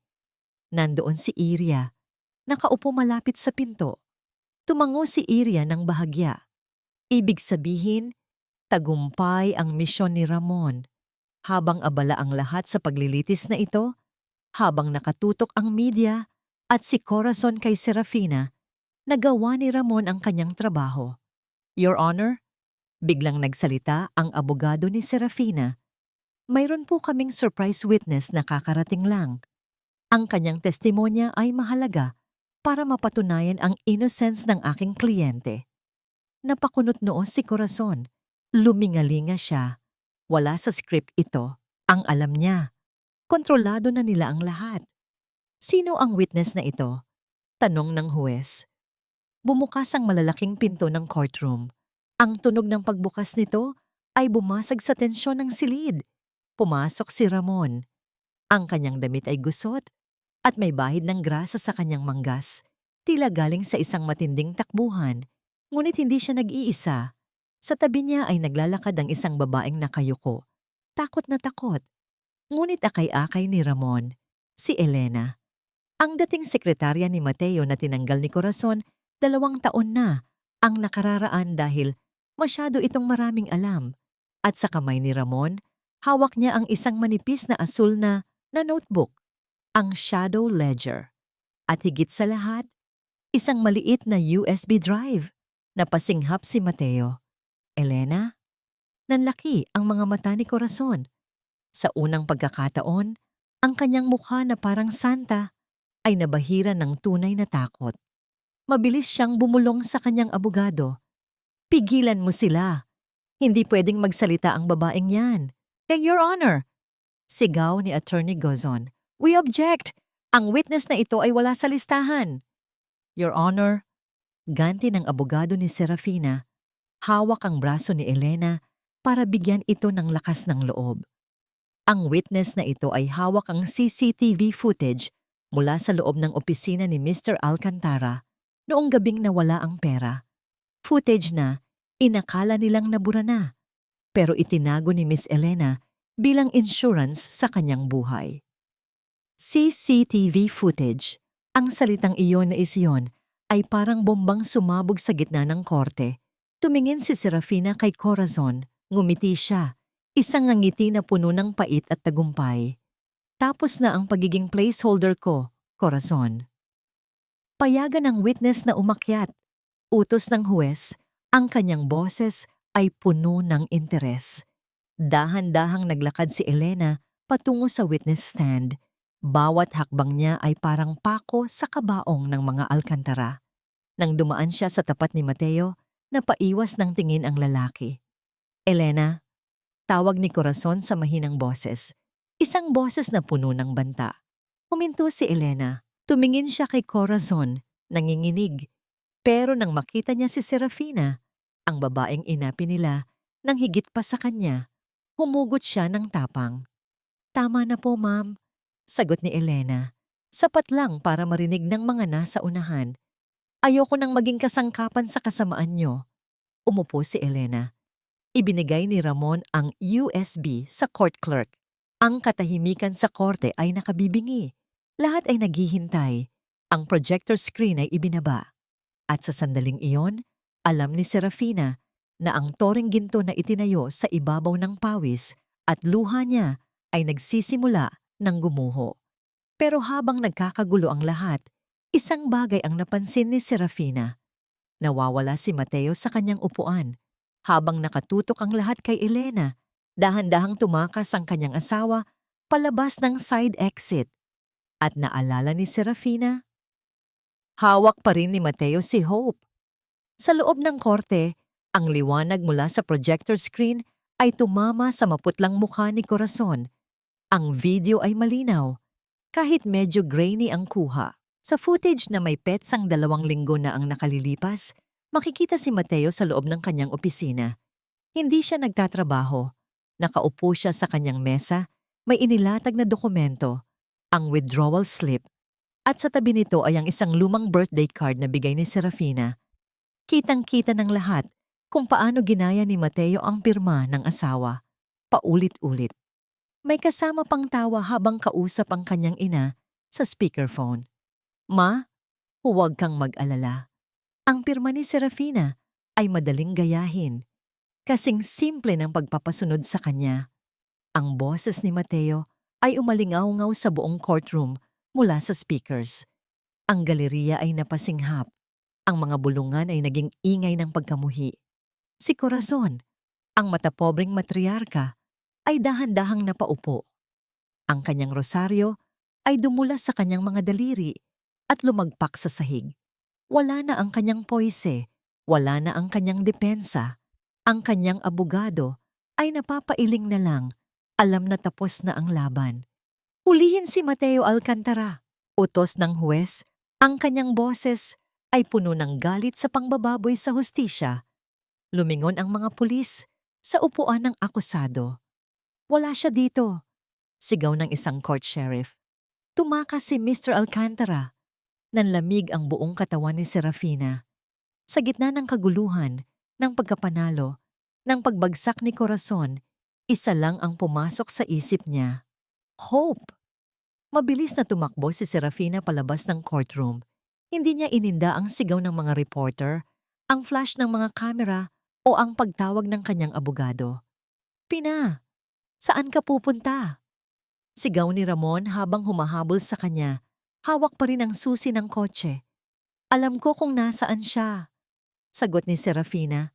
Ang kanyang boses ay nanginginig pero puno ng katiyakan.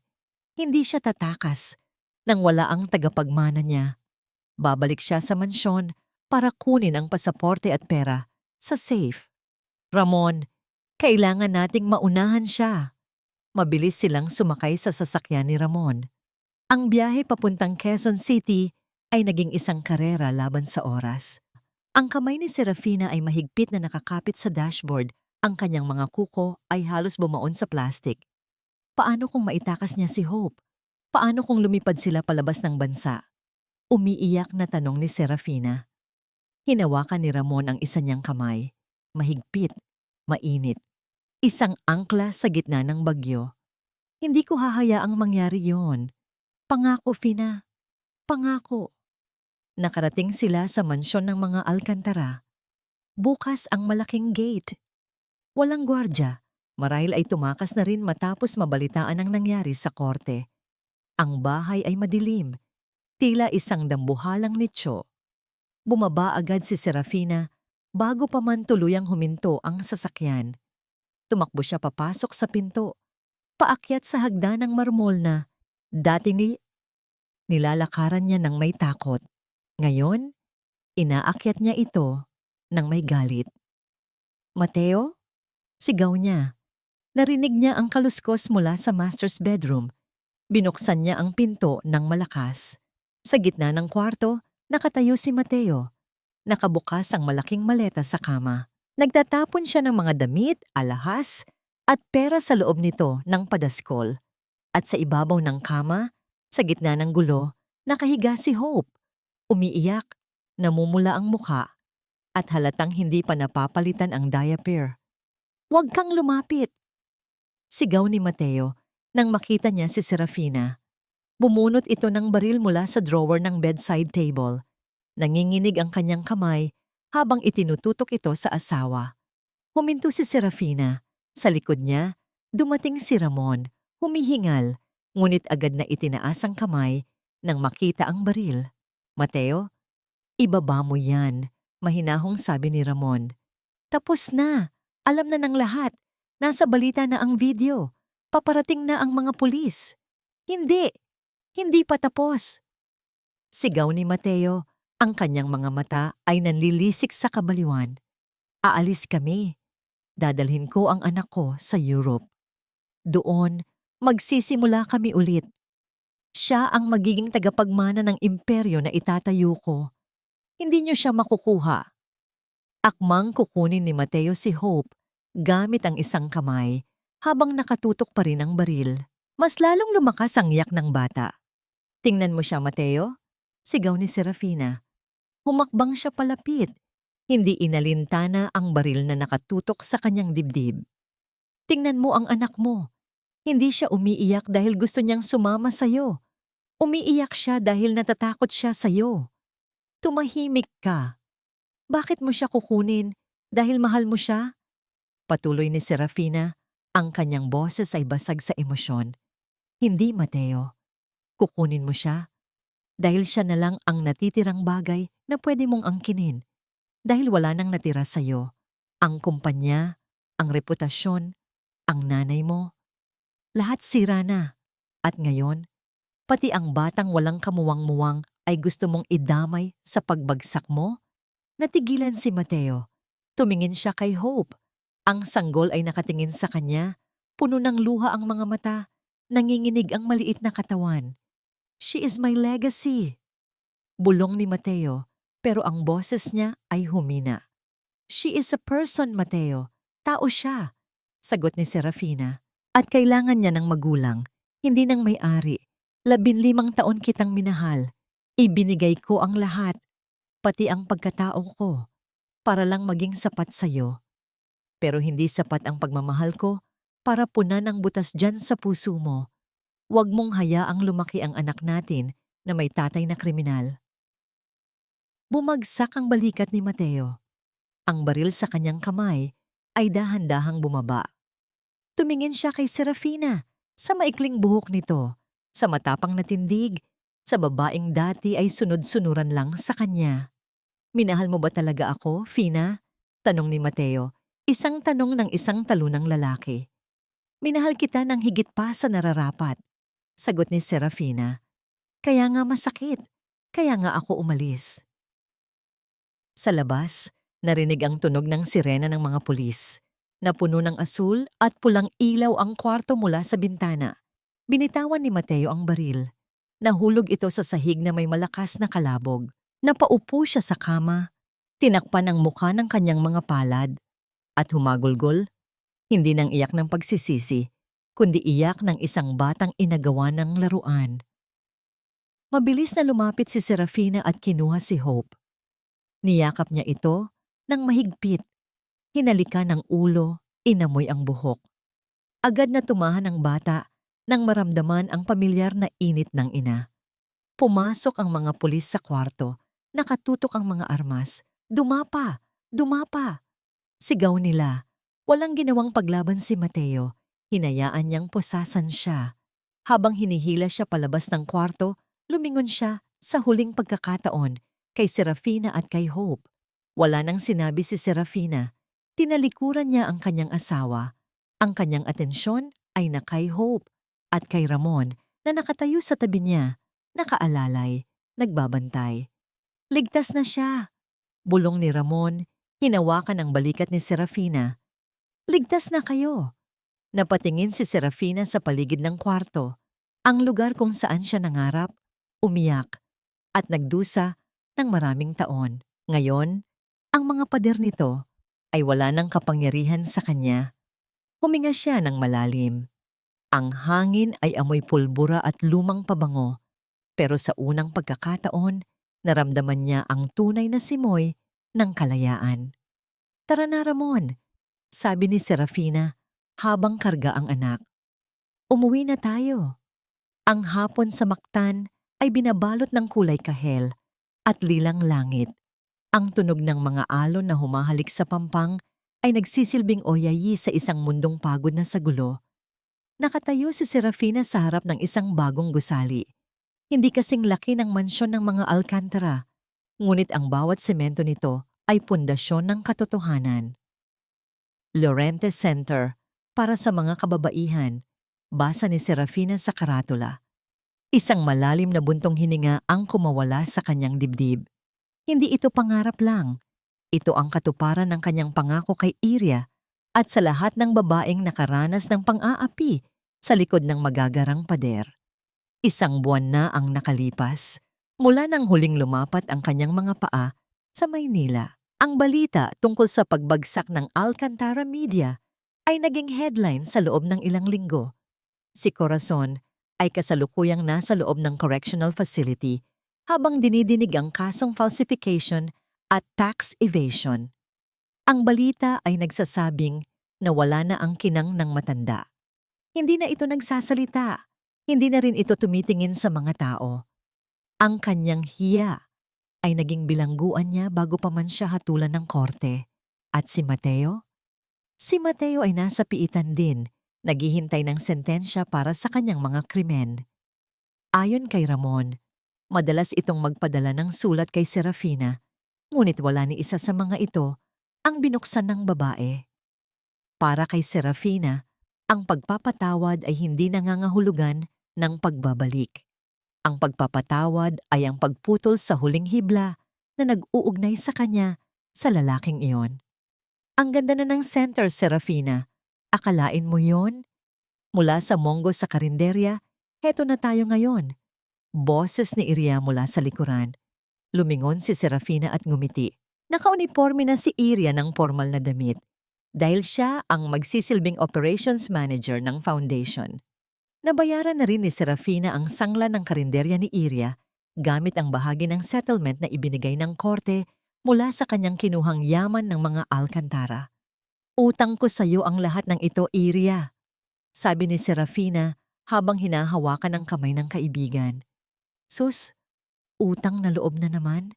Sabi ng pamilya tayo, di ba?" Biro ni Iria, bagaman may luha sa gilid ng kanyang mga mata. "O ayan na ang auditor mong masipag, mukhang may dalang balita." Naglalakad si Ramon patungo sa kanila. Bitbit ang ilang folder. Hindi na siya nakasuot ng pang-opisina. Naka-polo shirt lang siya na manipis, mas bagay sa klima ng Cebu. Simula nang matapos ang kaso, pinili ni Ramon na manatili sa Cebu. Nag-apply siya bilang consultant sa isang lokal na auditing firm, ngunit alam ng lahat na ang tunay na dahilan ay ang babaeng nakatayo sa harap niya. "Everything is clear, Fina," sabi ni Ramon. Ang kanyang boses ay puno ng kapayapaan. "The foundation's papers are officially registered. Bukas, pwede na nating tanggapin ang unang batch ng mga scholar para sa digital skills training." "Salamat, Ramon, sa lahat," sagot ni Serafina. Tumingin si Ramon sa kanya, isang tingin na hindi na kailangang dumaan sa mga salita. "I'm just glad you're home, safe and free." Lumapit sila sa dalampasigan kung saan naglalaro si Hope sa buhangin, binabantayan ng isang yaya. Ang bata ay tumatawa habang hinahabol ang maliliit na alon. Ang iyak ng takot sa mansyon noong gabing iyon ay napalitan na ng musika ng kagalakan. Lumuhod si Serafina sa buhangin at niyakap si Hope. Inamoy niya ang leeg ng anak. Amoy araw, amoy dagat, amoy kalayaan. "Mama, look! Shell!" Sigaw ni Hope. Ipinapakita ang isang maliit na puting kabibi. "It's beautiful, anak. Parang ikaw." Bulong ni Serafina. Tumayo si Ramon sa tabi nila. Pinapanood ang mag-ina. "Fina, itatanong ko sana. Ready ka na bang pag-usapan yung tungkol sa atin? I mean, I can wait.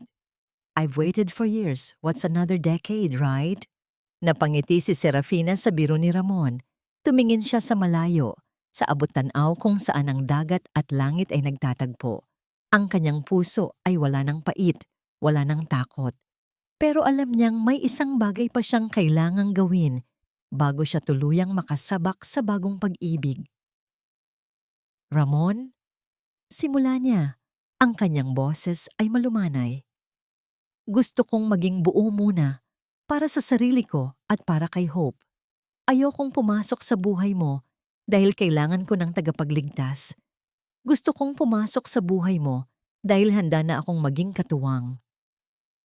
Tumango si Ramon. Naiintindihan ng lalim ng sinabi ni Serafina. I understand. At gaya ng sabi ko, hindi ako aalis. Maghihintay ako hanggang sa ang oo mo ay hindi na galing sa pasasalamat, kundi galing sa pagmamahal. Naglakad silang tatlo sa pampang habang lumulubog ang araw. Ang bawat bakas ng kanilang mga paa sa basang buhangin ay dahan-dahang binubura ng alon, parang ang mga masasakit na alaala ni Serafina na dahan-dahang hinuhugasan ng panahon. Ngunit sa gitna ng katahimikan, naramdaman ni Serafina ang isang kurot sa kanyang bulsa. Kinuha niya ang isang maliit na sobre. Ito ang huling sulat ni Mateo na dumating kaninang umaga. Hindi niya ito binuksan, pero may kung anong nagtulak sa kanya na dalhin ito sa dagat. Tinitigan niya ang sulat. Alam niyang ito ang huling kabanata ng kanyang lumang buhay. Kung susunugin ba niya ito o itatapon sa alon. Sa hindi kalayuan, narinig ni Serafina ang boses ng isang tao na tumatawag sa kanyang pangalan mula sa kalsada. Isang boses na hindi niya inaasahang maririnig muli sa Cebu. Napatigil si Serafina. Lumingon siya. Ang figura sa malayo ay pamilyar. Ngunit ang aura nito ay puno ng pangungulila. Ang kapayapaan ng hapon ay biglang nabahira ng isang bagong katanungan. Tapos na nga ba talaga ang lahat? O may isa pang katotohanang kailangang harapin bago ang tuluyang paghilom? Ang dagat ay walang hangganan. Kasing lawak ng pag-asang dahan-dahang namumukadkad sa puso ni Serafina. Sa dalampasigan ng Mactan, kung saan ang bawat butil ng buhangin ay saksi sa kanyang muling pagbangon, nakatayo ang babaeng minsan nang itinuring na palamuti lamang. Ngunit ngayon, ang kanyang bawat yapak ay may lalim. Ang kanyang bawat tingin ay may ningning ng isang taong nakawala sa kadena ng kahapon. Ang figurang papalapit sa kanya mula sa kalsada ay naging malinaw na sa ilalim ng huling sinag ng araw. Hindi ito si Mateo. Hindi rin ito ang multo ng kanyang biyenan. Ang lalaking nakatayo sa kanyang harap ay si Lucas, ang nakababatang pinsan ni Mateo na matagal nang nanirahan sa ibang bansa at nanatiling tahimik sa gitna ng gulo ng pamilya Alcantara. May dala si Lucas na isang lumang kahon na gawa sa nara. Ang kanyang mukha ay puno ng pagpapakumbaba, isang hitsura na bihirang makita sa sinumang may apelyidong Alcantara. Serafina, mahinang tawag ni Lucas. Nabalitaan ko ang lahat. Nandito ako hindi para humingi ng tawad para sa kanila dahil alam kong hindi iyon sapat. Nandito ako para ibalik ang sayo. Ibinigay ni Lucas ang kahon. Nang buksan ito ni Serafina, ang kanyang puso ay tila huminto sa pagtibok. Sa loob ng kahon ay naroon ang mga lumang notebook at mga unang edisyon ng libro ng kanyang pumanaw na ama. Mga bagay na inakala niyang nawala na ng kunin ni Corazon ang lahat ng kanyang gamit noong siya ay umalis. Itinago pala ito ng matanda sa bodega.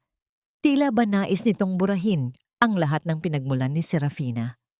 Ipinabibigay iyan ni Mateo, dagdag ni Lucas. Sinabi niya sa akin bago siya ilipat sa National Penitentiary na ito lang daw ang tanging bagay na may tunay na halaga sa loob ng mansyon na hindi niya pag-aari. Sinabi rin niya na malaya ka na talaga. Hinawakan ni Serafina ang mga lumang pahina ng libro ng kanyang ama. Ang amoy ng lumang papel ay humalo sa alat ng dagat. Sa sandaling iyon, naramdaman niya ang huling piraso ng kanyang pagkatao na bumalik sa kanyang sarili. Ang kanyang nakaraan ay hindi na isang sugat. Ito ay isa ng kwento ng tagumpay. Salamat, Lucas. Tanging sagot ni Serafina. Wala nang galit, wala nang pait. Ang natira na lang ay ang malalim na pag-unawa sa tadhana. Nang umalis si Lucas, kinuha ni Serafina ang huling sulat ni Mateo mula sa kanyang bulsa. Tinitigan niya ang selyo, ang sulat kamay na dati ay nagpapatibok ng kanyang puso sa tuwa. Ngunit ngayon ay wala ng anumang epekto. Dahan-dahan, nang walang pag-aalinlangan, pinunit ni Serafina ang sobre. Hindi niya binasa ang laman, hindi na kailangan. Anumang paliwanag o pagsisisi ang naroon ay hindi na makapagpapabago sa katotohanang siya ay lumayaan na. Isinaboy niya ang mga piraso ng papel sa hangin. Pinanood niya ang mga ito habang tinatangay ng simoy ng dagat, hanggang sa maging maliliit na puting tuldok na lamang sa abot tanaw at tuluyang lamunin ng mga alon. Napatawad na ba niya?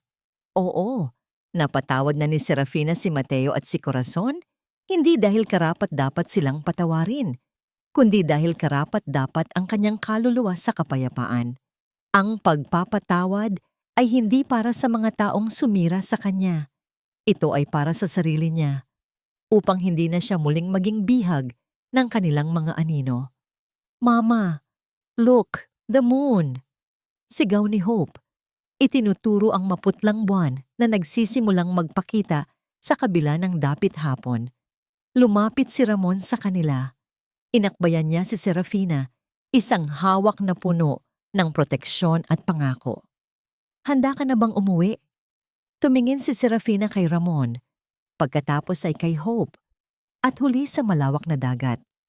Ang center para sa mga kababaihan ay maingay na sa tawanan ng mga unang iskolar na naghahanda para sa hapunan.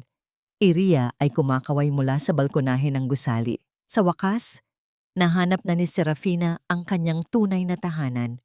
Hindi ito ang mansyong may gintong rehas, kundi ang lugar kung saan malaya siyang magmahal, malayang lumikha, at malayang maging sarili niya. Ang natutunan ni Serafina sa 15 taon ng pananahimik ay simple lamang. Ang pag-ibig na nagkukulong ay hindi pag-ibig, kundi pag-aari. At ang tunay na kaligayahan ay hindi matatagpuan sa pagsisilbi sa pangarap ng iba, kundi sa lakas ng loob na isulat ang sarili mong tadhana. Sa paglubog ng araw, ang anino ni Serafina sa buhangin ay hindi na nag-iisa. Kasama niya ang kanyang anak, ang kanyang kaibigan, at ang lalaking handang maghintay sa kanyang oo. Ang kwento ni Serafina Llorente ay hindi nagtapos sa isang pirma sa divorce papers. Nagtapos ito sa isang malalim na paghinga. Ang paghinga ng isang babaeng sa wakas ay natutong lumipad gamit ang sariling mga pakpak. Ang dagat ay patuloy sa kanyang paghampas. Binubura ang bawat bakas sa buhangin, pinapaalala sa mundo na bawat araw ay may dalang bagong simula. At para kay Serafina, ang simula ay ngayon.